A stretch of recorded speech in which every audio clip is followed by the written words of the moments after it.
भाटी जी, आपके नेता ने मुख्यमंत्री से सीधे इसे जोड़ दिया। वो कह रहे हैं झंडा फहरा रहे हैं, ये मुख्यमंत्री की स्वजाति के लोग हैं, तो उन पर तो कार्रवाई नहीं होगी। ये कार्रवाई हुई है सर? सुचरिता जी, मैं राम से ही शुरू करता हूँ। राम एक ऐसे नायक हैं जो जाति धर्म संप्रदाय से ऊपर हैं। राम के ऊपर लगभग 100 देशों में रामायण लिखी गई हैं और लगभग 150 भाषाओं में रामायण लिखी गई हैं। राम को हर धर्म के लोगों ने अपना आदर्श माना है, लेकिन जब से भारतीय जनता पार्टी की थोड़ी ताकत बढ़ी है तो इन भारतीय जनता पार्टी, विश्व हिंदू परिषद, बजरंग दल और आरएसएस के लोगों ने राम का कद इतना छोटा कर दिया है और राम को इतना बदनाम कर दिया है कि लोग समझने लगे हैं कि जब ये जहाँ हमला करते हैं राम का नाम लेकर करते हैं, दूसरे धर्म वाले के लोगों को सताते हैं तो जय श्री राम बोल कर सताते हैं। ये जब रामनवमी पर जुलूस निकालते हैं तो इन्हें जानबूझ के उसे मस्जिद के सामने जाकर रोकते हैं और वह भद्दे भद्दे नारे लगाते हैं, गंदे नारे लगाते हैं। और ये कहीं मज़ारों पर, कहीं मस्जिदों पर, कहीं मुसलमानों के घर पर चढ़ जाते हैं, उनके झंडे उतार देते हैं। राम ने कहीं ऐसा संदेश नहीं दिया कि आप राम का नाम लेकर दूसरे धर्म वालों पर हमले करो, दूसरे धर्म वालों को सताओ, उन्हें अपमानित करो। ये जो लोग कर रहे हैं वो राम के भक्त नहीं हैं, वो राम के शत्रु हैं, वो राम को बदनाम कर रहे हैं। दूसरी बात, आपने अभी बताया कि प्रयागराज में सालार गाजी की मज़ार पर झंडा फहराने वाले की अरेस्टिंग हो गई है। समाजवादी पार्टी के सांसद के घर पे हमला करने वाले किसी व्यक्ति की अभी तक अरेस्टिंग हुई है? समाजवादी पार्टी के सांसद के घर पर खुलेआम गुंडों ने हमला किया, गाड़ियां तोड़ी, पत्थर बरसाए, तरह तरह के भद्दे नारे लगाए। एक भी आदमी जेल क्यों भेजा गया? जेल क्यों नहीं भेजा गया? और मैं आपको एक अंदर की बात बताऊं, किसी को ना पता हो तो 14 लोगों को पुलिस ने हिरासत में लिया था। आगरा पुलिस ने 14 लोगों को मौके से पकड़ा था, हिरासत में लिया था, जो इस उपद्रव में शामिल थे। मुख्यमंत्री ने फोन करके, मुख्यमंत्री उस दिन खुद आगरा में मौजूद थे, मुख्यमंत्री ने सबको छुड़वा दिया शाम के समय। और ये इसलिए छुड़वाया क्योंकि वो मुख्यमंत्री की जाति के लोग हैं। और मुख्यमंत्री ने 2 संगठन बना रखे हैं। मुख्यमंत्री के अपने संगठन हैं योगी आदित्यनाथ के। जब उन्हें मुसलमानों को धमकाना होता है तो हिंदू युवा वाहिनी को आगे कर देते हैं, और जब उन्हें पिछड़े और दलितों को धमकाना होता है तो करणी सेना को आगे कर देते हैं। ये दोनों संगठन गैर संवैधानिक, गैर कानूनी अपराधियों के संगठन हैं। देश की कानून व्यवस्था में विश्वास नहीं रखते, संविधान में विश्वास नहीं रखते। इन दोनों संगठनों को बैन करना चाहिए और इनके तमाम जो इनके झंडे उठाए घूम रहे हैं, इन सब लोगों को जेल भेजा जाना चाहिए। भाटी जी, मैंने आपको जवाब नहीं, भाटी जी आपने अपना शुरुआती वक्तव्य रखा, मैंने उसमें आपको टोका नहीं, क्योंकि फिर उसके बाद आप बुरा मान जाते हैं अगर कोई टोक देता है।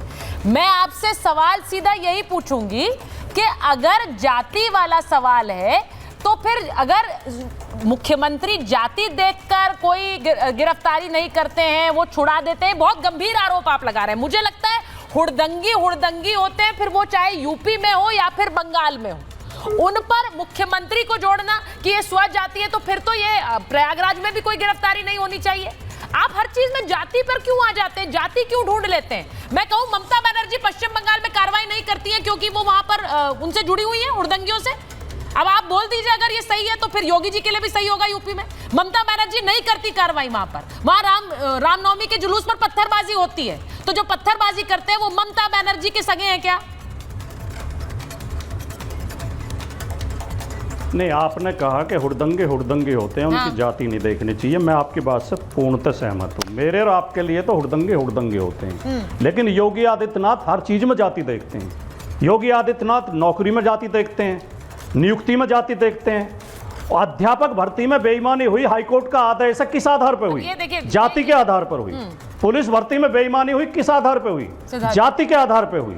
ये वही मुख्यमंत्री हैं। लखनऊ में एक वो बारिश के टाइम में पानी फेंक के एक छेड़छाड़ की घटना होती है, उसमें सदन के अंदर खड़े होकर केवल 2 लोगों को लगा रहे हैं, एक यादव का, एक मुसलमान का। आप बहुत गंभीर आरोप लगा रहे हैं। मुझे 10 सेकंड दे दो, मेरी बात तो पूरी होने दो। बोलिए 10 सेकंड में मेरी बात पूरी हो रही है।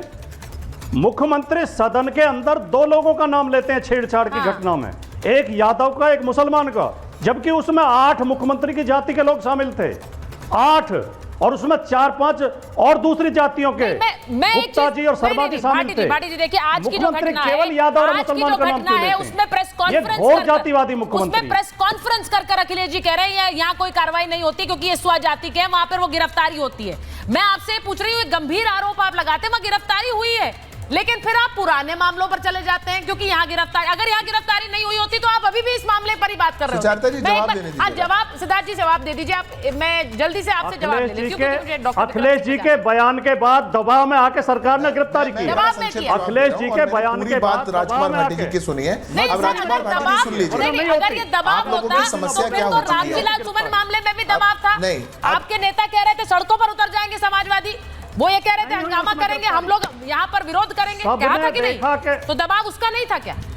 एक मिनट, अच्छा मैं एक बार सिद्धार्थ जी जल्दी से सबने देखा जवाब देंगे। मैं एक संक्षिप्त जवाब दे दूं। हाँ, जल्दी से। अब राजकुमार जी सुन लीजिए, आप समाजवादी पार्टी की समस्या क्या हो चुकी है और ये पूरे विपक्ष की दिक्कत हो चुकी कि जाति का फितूर दिमाग पे इतना ज्यादा चढ़ चुका है। आज अगर ये पक्षी को भी दाना डालने जाएंगे तो उससे भी पूछ लेंगे जाति क्या है।